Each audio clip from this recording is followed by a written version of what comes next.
this is an amazing group of people here today. All the different skill sets and organizations that are in this room. It's just amazing how these Clean Air Partnership luncheons have grown over the years, and the kind of quality people and organizations that come to hear good information. And we have a little treat for you today, I think, with the panel that Tara has been able to put together. As Tara said, I'm the chair of our regional collaborative in the Capital Region for climate adaptation. This is an organization that formed over the last couple of years in reaction to a void, if you will. The state of California was working very hard to add adaptation to all the rules and regulations and processes at the state level. And just like the federal government, just like the UN, they have put out adaptation information, and they are incorporating resilience into all the state policies. However, for much of their experience is working with cities and counties.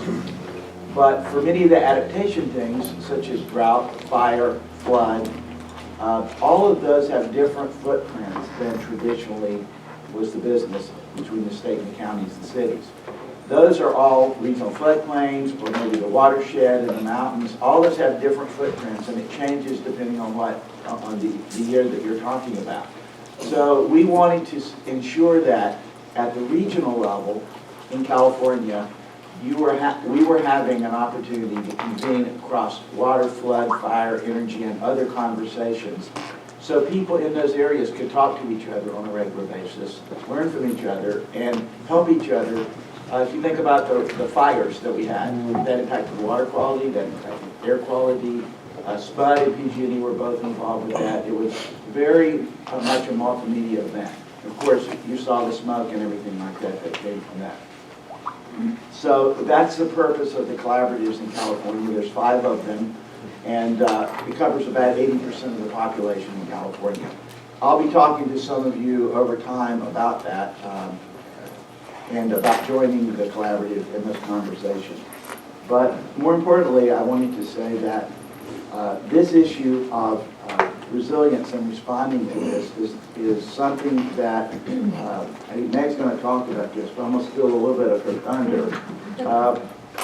I guess a couple of years ago, talking to Roger Nilo, who was the executive director at the Chamber of Commerce, we were talking to him about our climate initiative, things that the Air District was doing, and around the Clean Air Partnership.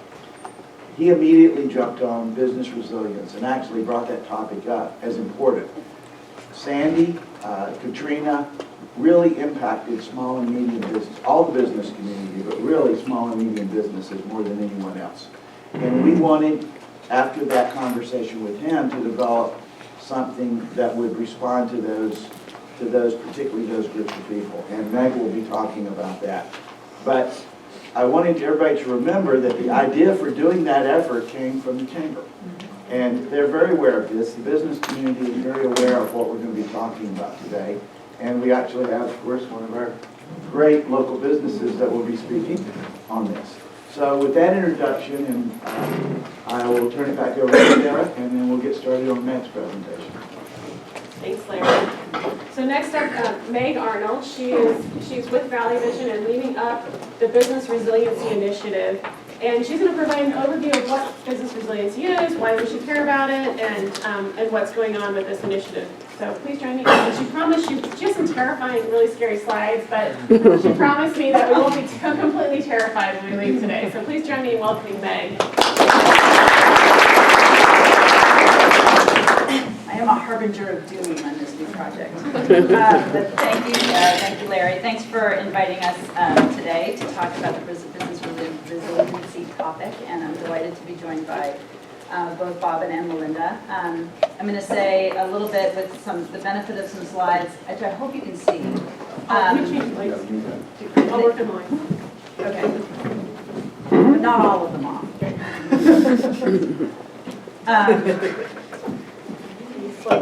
Probably just the front row. There we go. And my eyes are not so bad yet. I can still actually see. Before I get going, I want to acknowledge as well and introduce Tammy Cronin, sitting in the back, who is my Valley Vision colleague and the other half of our business resiliency team. And it's been a delight to be working with her. I'd like to encourage her just to come sit at the table, though.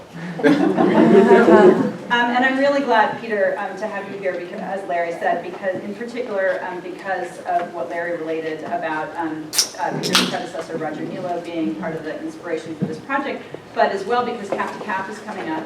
And last year on the Cap to Cap trip, the air quality team carried a paper, as Larry mentioned, that related to business resiliency, and this year is going to be carrying a second paper that will demonstrate the progress that we've made on the topic and make some proposals to a number of the federal agencies about ways in which the government could continue to increase its support for resiliency in the business community. Tell you a little bit about the Business Resiliency Initiative, or BRI, as we're running it here in this region. It is focused on building resiliency and primarily for large regional disasters, and that's for a couple of reasons. First of all, due to the increasingly felt impacts of climate change and the unpredictability and the increase in severity of some of the weather systems that we're starting to see as a result of that. And then second of all, because broad regional disasters have obviously a much greater potential for broad economic, I won't say devastation, impact, broad economic negative impact. And that, from the perspective that Valley Vision brings to a lot of projects, which has a focus on economic strength broadly across the region, that really dovetails in with that particular perspective. Now, resiliency, of course, need not be focused solely on large regional disasters. You will see doom-filled pictures in a minute or two of a single business whose building burned to the ground overnight, devastating, obviously, their own operation. And so resiliency plans, when businesses have them in place, can apply, obviously, to a range of disaster events. This particular project, however, is coming at it from kind of a broad natural disaster perspective. First question is, what on earth does business resiliency mean? Which is a good thing to define. It essentially speaks to the effort to build capacity among small businesses in advance of a negative event happening, to create businesses and, by extension, an overall community that is better prepared to weather a variety of storms that may hit. Resiliency needs to be thought about in terms of protecting three major asset groups: your people, first and foremost, your facilities, and your information. Oftentimes, it's really quick and easy, quote unquote, for businesses to think and to understand the need to protect their information. You've got backups, you've got information in the cloud, et cetera. You're worried about hackers, that type of thing. The other two asset groups are obviously equally critical. And then the other point that we like to make in the context of this project is that there are things that you can control within the four walls of your individual business, but everybody's individual business is inextricably linked with the broader community and is dependent on critical pieces of public infrastructure, for example, let's just say roads. And interaction with that wider community is a key part, thinking about it from the perspective of an individual business, is a key part of your own resiliency. And so one of the things we're really trying to encourage people to do through this project is to think first, obviously, about what they need to do within their own business, but then second, how they can interact with some of the community resiliency efforts that are underway at the jurisdictional levels based on where their businesses are. So what is BRI going to do? We are in the process of, the overall goal is to increase the awareness of and preparedness for business continuity practices and risks that are faced by the region's small and medium business enterprises. And I'll talk in a little bit about why we're focusing in particular on small businesses, but it kind of harks back to some of what Tara said in the beginning, stealing my thunder. So we're focusing on that small business community, and we are developing a toolkit of interventions, highly actionable, very accessibly worded, frankly, to help small businesses manage their risks and to create and enhance their business resiliency. And then to support that toolkit, because you can create the best toolkit in the world, and if people don't know about it, why did you bother?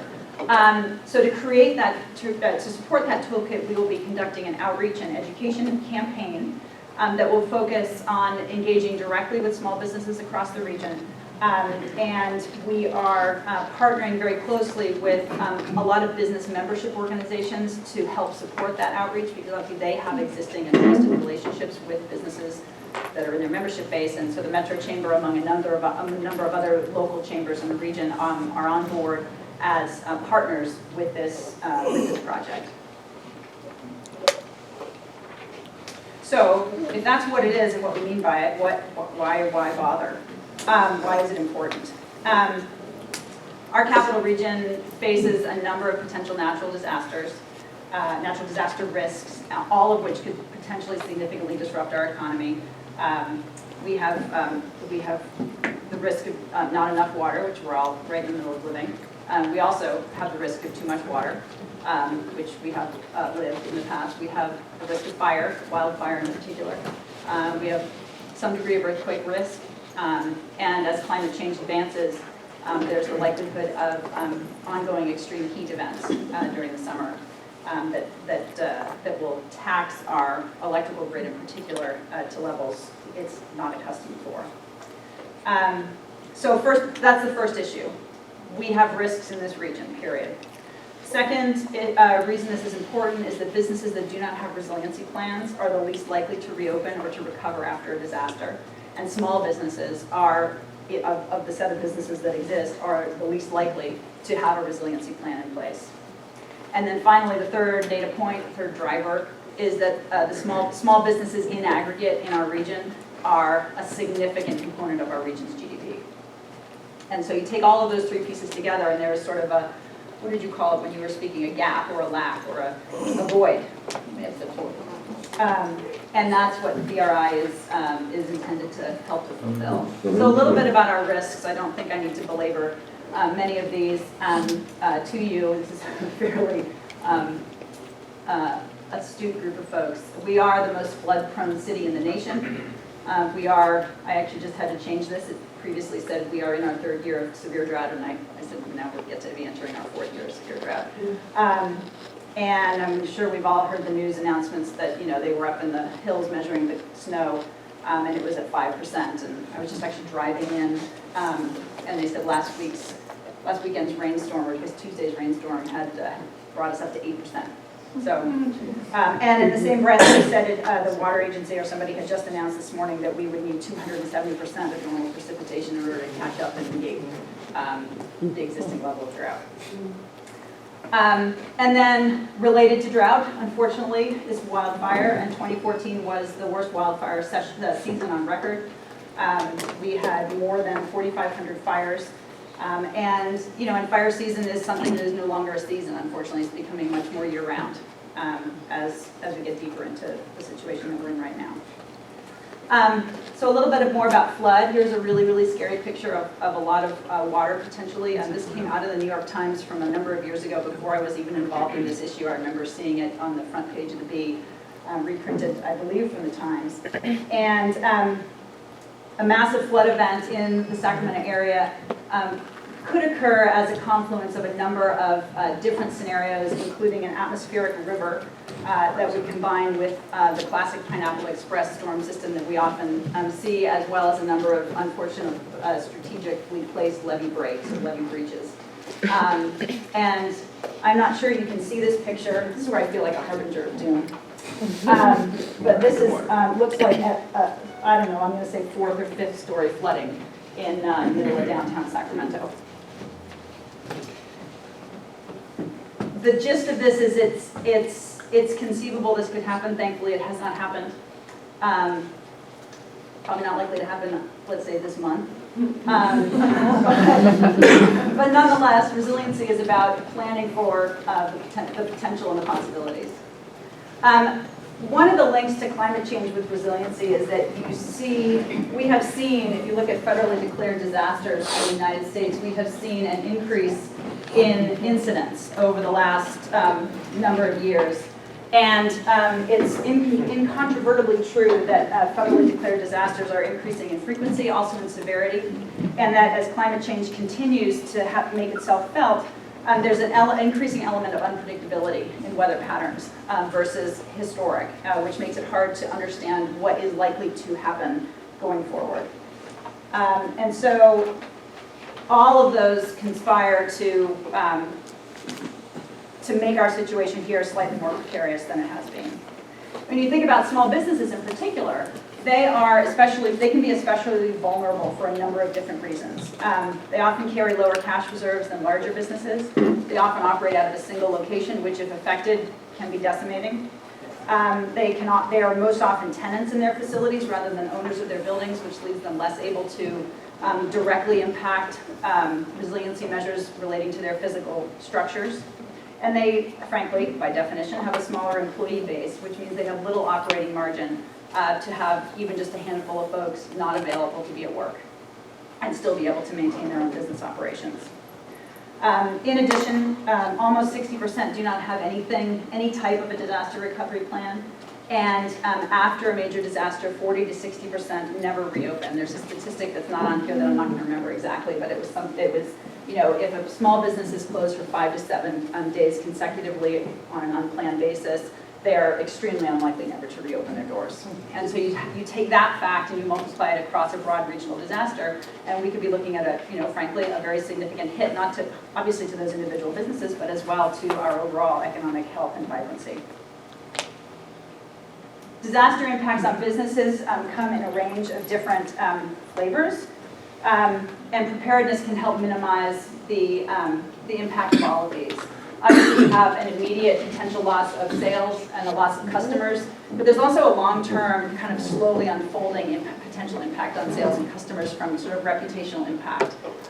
You may be able to reopen, but if your customers have lost confidence in you, if they see that you have been unable to respond, you may start to see business move away.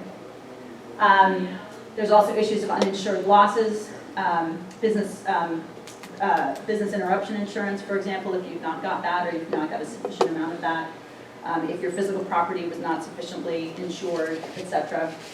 You can see supply chain or distribution impacts. Your business itself may not be directly affected, but if your supply chain or your distribution channels are affected, then you've got an issue that you've got to be able to grapple with. And so part of resiliency is talking to your suppliers and to your distributors and understanding what they have in place as well. And then, as I mentioned earlier, cash flow and cash balance can be a really difficult thing for small businesses to manage with unexpected interruptions in business. So here's some scary pictures. The top two, this is Party Concierge. The top two is their entire building burning down in the middle of the night one night, and a scene of some of the devastation the next morning. It took them, and these are the happy pictures, 2 years later. It took them 2 years to recover from that couple-hour event. And they relied very, very heavily on a really tight network of business partners that, frankly, they had not talked to in advance about any kind of disaster response, but everybody just closed ranks and jumped in and helped them with various aspects of keeping their businesses going in the aftermath of losing everything. For example, they're, as you might guess from the name of the business, they're a party concierge firm. They help people with major events. Actually, they did your annual dinner, but and they also did the Greater Sacramento Luncheon that was just in March. But they lost all of their party decorating, everything, inventory. And their florist, the next day after the building burned down, let their employees move in essentially to the florist, and they worked out the florist for 6 to 8 months or something like that for the flower part of their business. We've had Susan Crane, who's the CEO, talk at a number of different BRI events, and her main takeaway, she says to us sort of parenthetically sometimes afterwards, she says, this is the 3rd year after it happened, and this finally feels like a normal year. And you can just kind of hear the relief in her voice when she says that. We also have been working with the food bank, which had a similar event happen also a couple of years ago, and is working their way through that recovery process. So that was a scary picture. So again, the benefits for small business of resiliency are essentially to build capacity before a time of crisis, which can confer a number of different advantages. In the interest of time, I'm not going to spend too much time on this slide. the critical nature of small business in our economy. In the Next Economy work that was done a couple of years ago, the analytics showed that businesses with less than 20 employees account for 90% of the region's 60,000 business entities. So this is a straight count of numbers of businesses. And then if you look at businesses with 249 or fewer, which is this, red and blue put together, that's almost 80% of all private sector jobs, and it's almost 80% of all private sector payroll in the region. And those numbers are not wildly different from other parts of the country. Small business in aggregate is the largest contributor to our nation's economy, just as it is to our region's economy. So that's why the focus on small business. What are we doing in BRI? Well, we are doing, we're partway through this whole little chain. We started by doing some best practices research, looking at what kind of toolkits and information were out there that were focused on small businesses.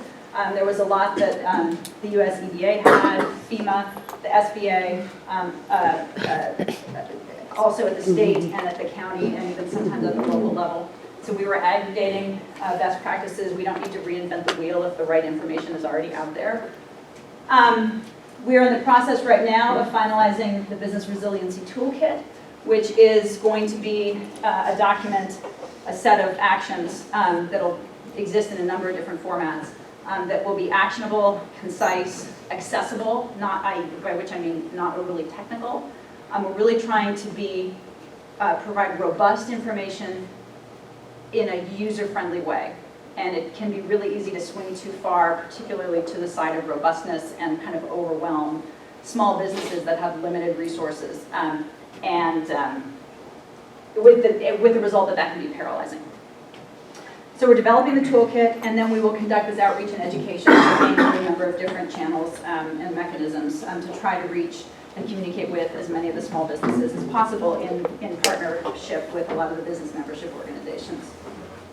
So as I said, the toolkit itself, the goal is that it be concise, accessible, action-oriented, friendly, and a guide to creating a resiliency plan for your business.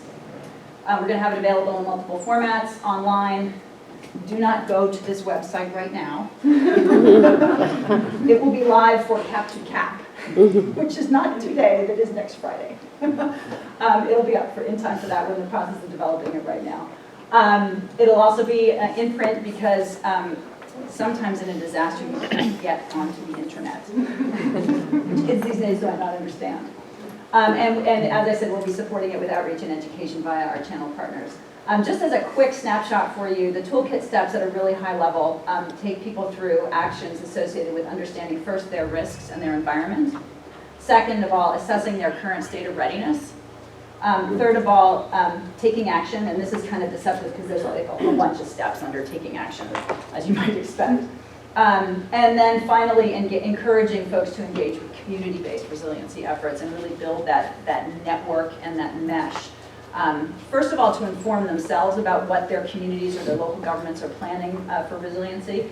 And then also, ideally, to inform local governments about the needs of their own business and by extension, the broader business community. We're also developing a specific hazards kind of cheat sheet where we're looking at real quick hit actions to help prepare businesses for specific hazards. So while the first one is how do you develop a plan that is very robust, this is more like I'm really at risk of flood. What are the actual specific actions what are the top hit actions that I should do right away? You don't need to have a plan to take these actions. And so as an example, these are some of the to-dos that we have under the flood. And we've got similar lists for the other hazards that are listed there at the top. Those are the two main items that you'll see on the, I said it at the end. Those are the two main items that you'll see on the website when it goes live. We're developing a leave behind that'll go with the Cap to Cap air quality team and will be available on the team tables in the team room at Cap to Cap.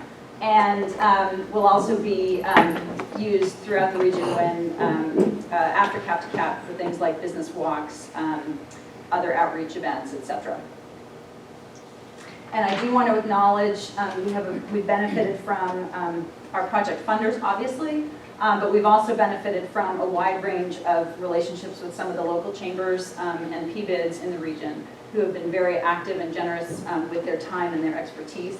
We've also been able to benefit from a technical advisory team, which has included some small business folks, including Bobbin, as well as some disaster preparedness consultants who are out there as well. And we're going next week to see the Association of Sacramento Area Planners.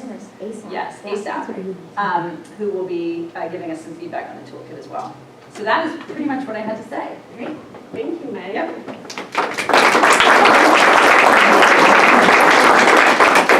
I think we're going to hold questions until the end. So if you have a question on top of your mind, just take a note. Next, we're excited to hear from Bobbin Mulvaney. So you just heard some of the scary things about for small businesses, and here is one of the co-owners of one of the most prominent farm-to-fork restaurants in the region, really, and does a lot of great work in the community. And so we invited Bobbin to come share her perspective of what actions she's taken as a small business, a restaurant, any current impacts she's already been feeling. So Bobbin, just share with us some of your experience. Good morning. I am not as organized as a thinker, so pardon me because I'm going to go all over the place. I want to say Party Concierge was a rude awakening for many of us regarding resiliency, and I was one of the few people standing out there at dawn on the sidewalk, brokenhearted with the cranes, and all of us offering whatever we had. I've got vans, I've got crew, but really as an event planner, I saw the fear in their eyes that all of their computers were gone. They didn't even know what they had in the next 10 days and how to take care of those clients. So that got us into not storing our backing up things once a week into a firebox that may or may not be, and it's going to be in the bottom of the big pile at the end of the day.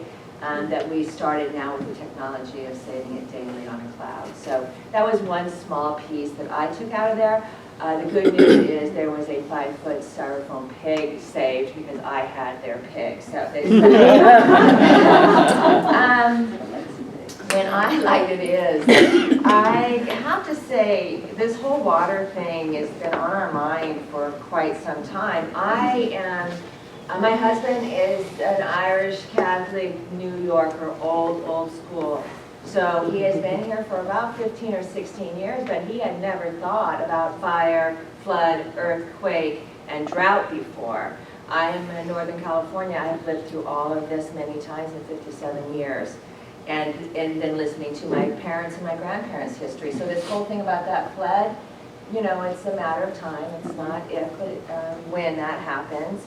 And so for me, it's ongoing. And then also, probably because of my age, there's a little bit of hippiness in me. And so when we started the building, I always hope that people think of three things, and I think about myself and about Patrick and about our business, is that, first of all, that we're sustainable. And because if Patrick and I and our family are sustainable, then our B&L family will be sustainable, and our community will be sustainable, our farmers will be sustainable, and the people that pick the vegetables, all the way down the line, and everybody will get to be sustainable. So that's important to us, and we work on that every single day. The other actually is resiliency, although I have had quite a bit of illness in my life, so we've used this word resiliency now for some time when I was changing my illnesses from being chronically ill to chronic resilience, which was a blessing once I was able to mind change myself. So you can stop being a victim and being victimized by our weather because it is what it is, and be resilient towards it, which I think that's easy for me to see that transition now. And then the other one is to be change makers. You know, that's definitely what most of us in this room were raised on, being change makers, right? So I'm proud that I feel that we are all doing that, my husband and I and our B&L family, in crazy ways. We were on the team of people with grass and who's my waste management team that we love? Atlas, thank you. With trying the compost out of a restaurant, right? And we're like, all right, we're gonna separate waste. You got blue cans and yellow cans and all of this. And I loved it because after 1.5 years, I knew that I was getting organic vegetables from an organic, sustainable farmer that I have been rotating back. 60% of my vegetables come from that farm, and I knew I was feeding it back with organic pre-consumer waste, which is huge. Pre-consumer waste is different, and that's appropriate for making compost to go to the farms. The reason we piped in and said, oh yeah, put everything in there, because this is post-consumer waste and it's all going to the biodegrader. It's taken our trash down to over 70%. I need to do it again because our goal was we want it backwards. We want them paying us for our trash eventually, right? So we've gone down from 3 big cans a week to a garbage can, 1 tote a week. Wow. Twice as many cardboard recycle, more bottle recycle than you ever want to know, and then the biodegrader of food going out. So in doing that, being freaks like that, it started this water thing over 8 years ago. The restaurant's almost 10 years now, right? We had a cater company before that, so we always have to think of this stuff. So one of the stupid ways is I wasn't going to buy those click-top bottles. They were so expensive. We have white bottles. Wine comes in every day. Use those bottles. So we have been doing that for quite some time. And what is that? Not water, but that just saves resources, right? Which it takes a lot of water to make some of these resources that we have. High-end plastics, hard plastics, all that stuff takes water to produce. So we want to cut down on that. So in the same way, same frame now, I just did have to buy 24 dozen of those crack tops because with the wire on them, we realized that the amount of sparkly water that people drink, Perrier, what are these fancy names, whatever they are, we get a room full of cases of those every year. But the truth of the matter is my husband drinks most of that. And really, we bought a machine, it was $4,000, and we fretted it for months and months. Should we buy it? Should we buy it? It's a water machine that makes fuzzy water and regular water. And then, you know, the obvious, that doesn't save water, that really, but it does. What it does is it not only saves water, we're not shipping it across the world from Italy or France, which is really stupid. We're not making all that glass. We're having the same glass that now we're going to use, you know, for years and until it gets broken or chipped. But the long-term impact on switching out water is phenomenal. And the price, we're going to save more money in the end with this than in 1 year of us buying the pre-bottled water. So that doesn't matter. That's not what you guys want to hear about. But the things that are impactful are happening right now. I thought it took cojones for our governor to call the show restaurants, right? The new ban on water. This is a age-old, oldest, especially in California, because we've always been an on water on demand state, whatever they call that. And we make our living pouring water for people, free water, water for everyone in California. So I thought about it, and another thing I do, so I'm also Irish, so I don't let the truth get in a good story. So all of you who are good at math, just skip the math part and listen to the basics, okay? We do 2,500 services a week, meals. And we pour 4 ounces into a glass. And over a year, that's going to be 62,000 4-ounce drinks. And in the long run,